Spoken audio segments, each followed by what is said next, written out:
Welcome back to the Panic Room, everyone, for another book review. Now I know what you're thinking. Pax, where the hell is my vlog? Well, we didn't get one for this book for a lot of reasons, but primarily because I read it in a day. It is under 150 pages, so it's more like a novella, but don't let that fool you. This book is incredibly powerful, and I definitely wanted to talk about it. And the good news is we won't have any spoilers. Mostly because the story just doesn't lend itself to spoilers. It's just not the kind of story it is. So today's novel is Sarah by J.T. Leroy. Let me start by saying that this book is a wonderful example as to why reading makes us better people. This book is so far removed from anything that I have any personal experience with in my life, and yet I found myself invested in these characters. And it just reminds me of why reading makes us better people. Because we, through books, are allowed this window into these different lives, and we're allowed to almost live it without really living it. You know what I'm saying? I feel like you know what I'm saying. And I feel like that in turn makes us more respectful and more understanding of other people. And that's sort of the way this book hit me, because I like to think that I'm very respectful of others, but I am fully aware that I do not understand many other types of lives. You know, I'm not there. I don't live it. And it's through books like this that I get to see how these people think in their situations, how they react in those situations, how it affects them. And in turn, I get a better understanding of lives outside of myself. So I love reading stuff like this.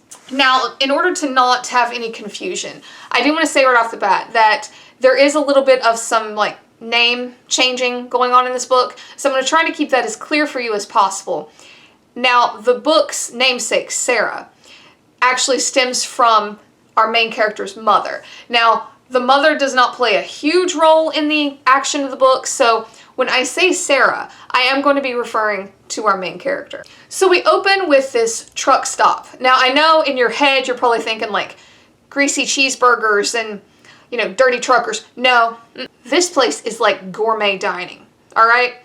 It's so weird because I was like, wow, I have never seen a truck stop like this fancy, but it's awesome. And there are such a cast of characters here. I don't even know, it's almost like, it almost gave me like circus vibes, like everybody is such a personality, but yet they all kind of mesh and go well together in their strangeness. That's sort of the vibe I got. I love just about every single one of them for different reasons. Glad, the pimp, and I know, the word pimp has this like really huge negative connotation, but Glad almost comes off more like a witch doctor kind of father figure. It's real weird, but I like the guy. I do. He's got like this mysticism about him. Think like Morpheus in the Matrix, kind of like that vibe, to me anyway. Now, to be crystal clear, most of the action takes place in the lot of the truck stop, because our main character is what they refer to in the book and what I've heard referred to as a lot lizard. And that's what most of the characters are in this book. So I will be referring to them like that simply because that is what they refer to themselves as in the book. Now, our main character is a young boy, and he is raised around all these unique, flamboyant people, a lot of them working girls. And so we kind of open with him getting ready to go into training to be one of these lot lizards. And it's very interesting because he starts out wanting to present as a boy, and they kind of dress him up. And you find out that that seems to be, I guess, the trend is, the boys actually dressing up like women in order to please the truckers. I guess they get more customers that way. Again, you're gonna have to forgive me. This is very, very new for me. I'm not very familiar with any of this. So I'm just relaying it to you like I read it. So he's nervous, and through this training, we kind of get to meet some of the other characters, and that's when you really fall for them because there's so much like love for each other, and they're also unique and flamboyant in their personalities, and I absolutely love them. So then we get our main character's flaw, and really it's the fact that he wants to please so many of these people, including his mother. So he gets this idea that he's going to kind of strike out on his own. he doesn't think that he's getting enough experience where he is, so he's going to kind of like strike out and go see this thing. It's like a jackrabbit, and it's described almost like a holy relic among the lot lizards.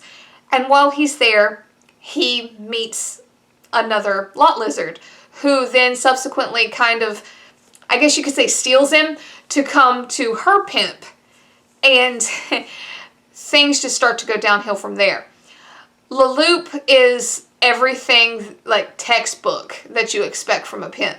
However, things kind of take a weird turn because our main character does not have to start working right out of the gate. There's actually a big like religious thing that happens where he is sort of put on display, and various happenings occur around that. And it's very interesting to see this kind of like comparing and contrasting of something that is considered holy, like a saint, and then this ideology around like the whore. Those two things are very, conflicting in theology and in religion in general. And this book really puts them on display in a very neat way.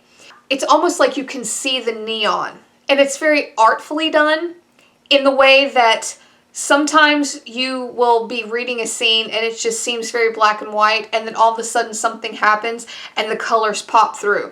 The best example that I can think of just right now is the Romeo and Juliet movie, the one with Leonardo DiCaprio.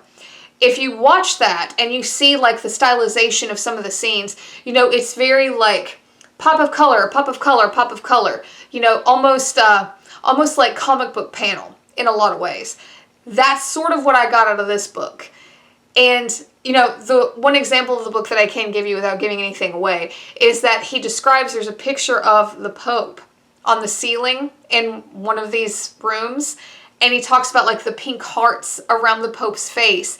And it's very, I keep thinking like almost like that Romeo and Juliet movie or like Pulp Fiction, something like that. That kind of stylization comes through very, very strong in this book.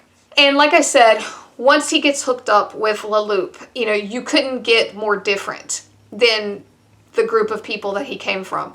These are rough. These are, not very caring unless it's for their own end. And Sarah, our main character, very soon comes upon that realization. He's dressed up to look like this little girl, which he doesn't mind, that's his thing and whatever. But this is not what he wanted to be. He didn't want to be put on display. He came here to try to better himself, to be, I guess, the best working girl that he could be, so that he could, mean something to his mother, so he could mean something to Glad. And it makes you think, like, maybe he thinks his only worth is in his physical body, just simply because of the way he was raised and what he was raised around. But at the same time, he is capable of these deep emotional connections with other people, and it seems like sometimes he doesn't make the right choice with who to connect with, and it's so sad when it blows up in his face. It really is. Sarah is not, this hardcore, take a punch and keep on rolling type person. So there was a lot of times in this book where I was reading and thinking, wow, why does Sarah want to do this so badly? It doesn't seem, this line of work just doesn't seem to fit her personality. She almost seemed too saintly in a lot of ways, So again, I go back to the book sort of putting on display this big conundrum between the whore and the saint, and doing so very well. Just to give you guys fair warning, obviously we're talking about some very adult themes here, but towards the end of the book, there is a scene that you need to definitely be aware of that could be very triggering. And it is a scene about molestation. So if that is something in your history that you are triggered by, that is definitely something to take into account. So like I said, the book is really thin, but there's a lot that happens to Sarah in this book. And as the book progresses, it really snowballs into just this fiery pit of hell that this poor guy goes through. And you do get some redemption in some ways, but I would have to say that this is one of the most bleakest and saddest books that I've read. I just wanted so much better for Sarah. I really did. Every time I was reading about her, I was like, wow, this just doesn't seem to fit. This life just does not seem to fit him. Why is he here? And in the end, I think it's because he had such a deep desire to please these people around him, to please his mother, to please all these wonderful little characters that he grew up around, you know, and you can really tell that there's love there. And, you know, it kind of makes it all that much more sad because everything that happened to him is only because he was trying to make himself better, you know? And he is extended some understanding here and there. And as the reader, you're just grasping at that, thinking like, okay, well, maybe now he will find his place and he'll be happy. And then something else happens to her and you're just absolutely devastated again for him. And it's awful. And I don't think that this is the type of horror for everyone. There are some triggering parts. But honestly, overall, it's just so incredibly sad. You know what? I learned a lot in this book about a lifestyle that I otherwise would not have got such an intimate look at. And you know what? I really feel like I was there with Sarah. I really do. And part of me just kind of wanted to reach out and grab her and pull her off the page, you know, to show her that, you know, you don't have to do this. You don't have to please people to be happy. But, you know, you can't do that. But I hope that maybe my reactions can get through to you just how visceral this book is and how emotional. You know, this is probably one of the most emotional books I've read in a long time.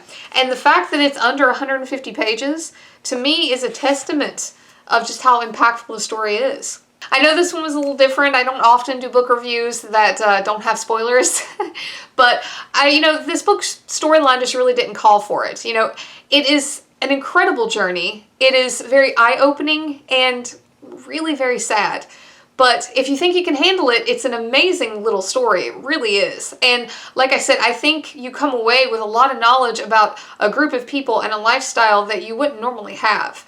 You know, it's a very intimate book in that way. But guys, let me know down below. Do you think you would read something like this? Do you think it's short enough that you could handle it, or does it sound like too much? But guys, thanks for hanging out for another video. Please like and subscribe. It would really help me out. And until next time, bye for now.